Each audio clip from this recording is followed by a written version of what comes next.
Current ఉన్నది అన్ని కలిపి మాయ చేసి అగ్రికల్చర్కి ఏదో ఎక్కువ పెట్టినా అని బట్టి గారు చేసిన మాయను ఆయన అర్థం చేసుకోక అగ్రికల్చర్ 72 వేరే చెప్పిండు, ఇరిగేషన్ 22 వేరేగా చెప్పిండు. అందువల్ల నేను ఆ మాట అన్న తప్ప వేరే అనలే.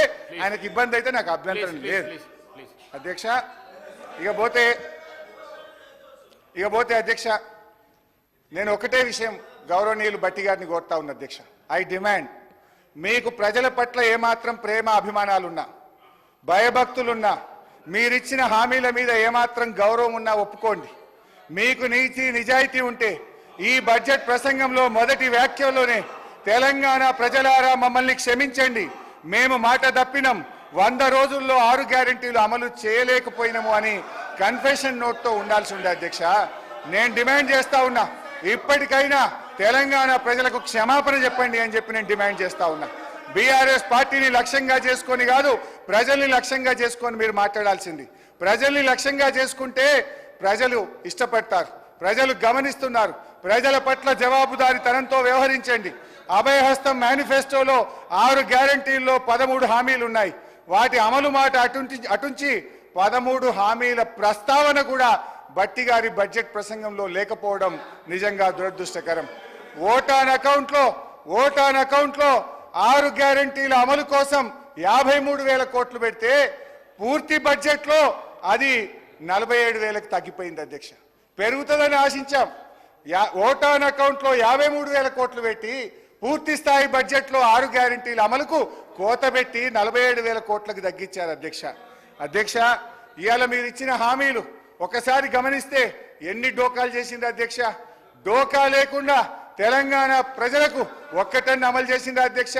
మీరు 6 గ్యారెంటీలో చెప్పారు, ప్రతి మహిళకు నెలకు 2,500 ఢోకా, అవ్వ తాతలకు 4,000 పింఛన్ ఢోకా, దివ్యాంగులకు 6,000 పెన్షన్ ఢోకా, అన్ని పంటలకు మద్దతు ధరకు 500 బోనస్, కళ్యాణ లక్ష్మి ఎంట తులం బంగారం, ప్రతిరోజు సీఎం ప్రజా దర్బార్, ప్రభుత్వంలో ఆర్టీసీ విలీనం, నిరుద్యోగ భృతి 4,000, ఉద్యోగ ఉపాధ్యాయులకు 4 డిఏలు పిఆర్సీ, మొదటి ఏడాది 2 లక్షల ఉద్యోగాలు, 25,000 పోస్టులతో మెగా డిఎస్సి, విద్యార్థులకు 5 లక్షల విద్యా భరోసా కార్డు, డిసెంబర్ 9 రైతులందరికీ 2 లక్షల రుణమాఫీ, రైతు భరోసా రైతన్నలకు, కౌలు రైతులకు 15,000 డోకా, ఆటో డ్రైవర్లకు 12,000 ఆర్థిక సహాయం.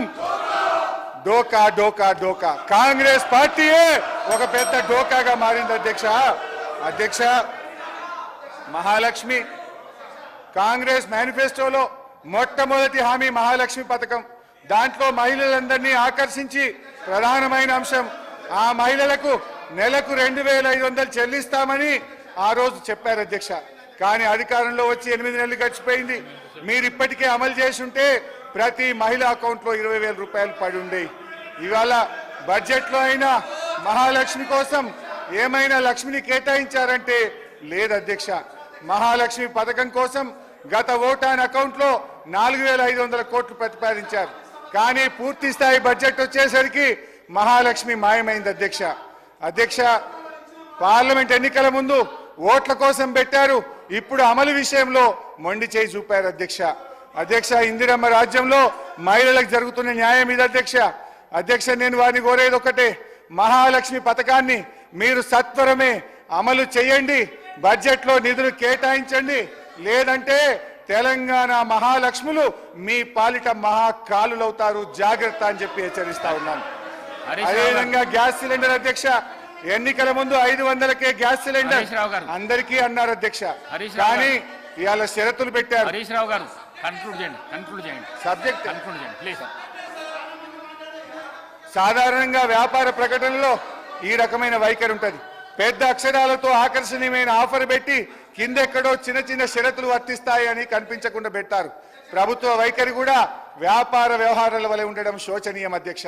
మేం కోరేది ఒక్కటే, తెల్ల రేషన్ కార్డులు ఉన్న వారందరికీ ఈ ఉచిత గ్యాస్ సిలిండర్ సబ్సిడీ పథకాన్ని వర్తింపజేయాలని కోరుతా ఉన్నాం అధ్యక్ష. మహిళలకు ఉచిత బస్సు ప్రయాణం పెట్టారు, మంచిదే, మేము వెల్కమ్ చేస్తున్నాం. మంచి చెప్తున్నా, కూర్చో అన్న, మిమ్మల్ని మెచ్చుకుంటున్నా. కానీ బస్సులు సరిపోక ప్రజలు నానా యాతనలు పెడుతున్నారు. బస్సులో స్థలం సరిపోక గొడవలు పడుతున్నారు, కొట్టుకుంటున్నారు. విద్యార్థులు